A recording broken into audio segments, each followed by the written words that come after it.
Praise the lord. హల్లెలూయా. మన దేవుడు ఇస్తున్న గొప్ప వాగ్దానము 26వ తారీఖు 7వ నెల 2026వ సంవత్సరం.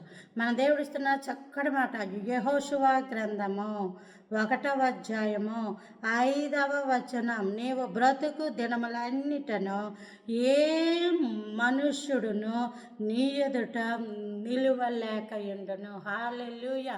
నీవు బ్రతుకు దినములన్నిటను ఏ మనుష్యుడు నీ ఎదుట నిలువలేడు అంటే అర్థమేంటి? నీకు విరోధముగా ఉండలేడు అంటే అర్థమేమిటి?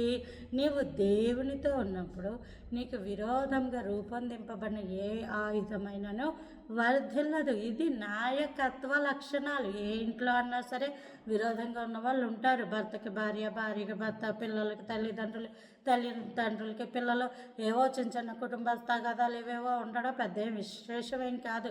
వాళ్ళకు కాదు ఈ యొక్క వాగ్దానము. క్రైస్తవ జీవితంలో శరీర పోరాటములు ఉంటాయి, ఆత్మీయ పోరాటములు ఉంటాయి. శరీర పోరాటముల గురించి కాదు, ఎందుకంటే ఎఫెసీయులకు రాసిన పత్రికలో అంటాడు, మీరు పోరాడున్నది శరీరులతో కాదు అనేసాడు. కాబట్టి శరీర పోరాటం ప్రాముఖ్యం కాదు. మరి ఆత్మీయ యొక్క పోరాటం ఏంటంటే అవతల వ్యక్తిలో ఉన్నది దేవుడా దయ్యమా? అది దేవుడు అనుకోండి, నీలో కూడా దేవుని యొక్క ఆత్మే పనిచేస్తాయి.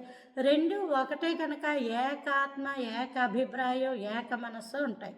లేదు నీలో దేవుని ఆత్మ ఉంది, అవతల వ్యక్తిలో దయ్యపు ఆత్మ ఉందనుకోండి, విరోధమైన భావాలు, విరోధమైన ఆత్మ, అల్లరి, గొడవలు, ఇంకా గందరగోళం ఇవన్నీ వచ్చేస్తుంటాయి.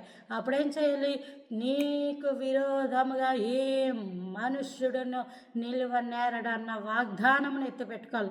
అవతల వ్యక్తిని ప్రేరేపిస్తున్న ఆ యొక్క ఆత్మ, చెడ్డాత్మ ఏదైతే ఉందో అది ప్రభువుకి అప్పగించినప్పుడు అది ఇంకా ఆ శరీరంలో పనిచేయడానికి దేవుడు అవకాశం ఇవ్వడు. హల్లెలూయా. ప్రభువారు మత్తయి, మార్కు, లూకా, యోహాను సువార్తల్లో అపవిత్రాత్మల్ని మాట్లాడనియ్యలేదట.